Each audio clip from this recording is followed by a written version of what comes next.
ಆತ್ಮೀಯರೇ, ನಾವು ಸೋತಾಗಲೆಲ್ಲ ನೊಂದುಕೊಳ್ಳುತ್ತೇವೆ. ಹಣೆಬರಹ, ಅದೃಷ್ಟ, ಪಾಪದ ಫಲ ಏನೆಲ್ಲ ಅಂದುಕೊಳ್ಳುತ್ತೇವೆ.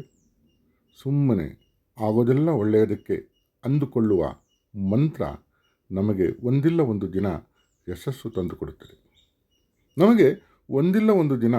ಯಶಸ್ಸು ತಂದುಕೊಡುತ್ತದೆ. ಎದ್ದು ಬಿದ್ದು ಪ್ರಯತ್ನ ಮಾತ್ರ ನಿರಂತರವಿರಬೇಕು. ಹೌದು, ಆಗೋದೆಲ್ಲ ಒಳ್ಳೆಯದು ಅಂದುಕೊಳ್ಳುವುದೇ ವಾಸಿ. ಈ ಶಾಯರಿ ಕೇಳಿ. ಶೀರ್ಷಿಕೆ: ಬಿದ್ದಿದ್ದೇನೆ. ನೂರಾರು ಬಾರಿ ಬಿದ್ದಿದ್ದೇನೆ, ಬಿದ್ದು ಬಿದ್ದು ಎದ್ದಿದ್ದೇನೆ. ಈಗ ಅನಿಸುತ್ತಿದೆ ಮನುಷ್ಯನಾಗುತ್ತಿದ್ದೇನೆ. ನೂರಾರು ಬಾರಿ ಬಿದ್ದಿದ್ದೇನೆ, ಬಿದ್ದು ಬಿದ್ದು ಎದ್ದಿದ್ದೇನೆ. ಈಗ ಅನಿಸುತ್ತಿದೆ ನಾ ಮನುಷ್ಯನಾಗುತ್ತಿದ್ದೇನೆ.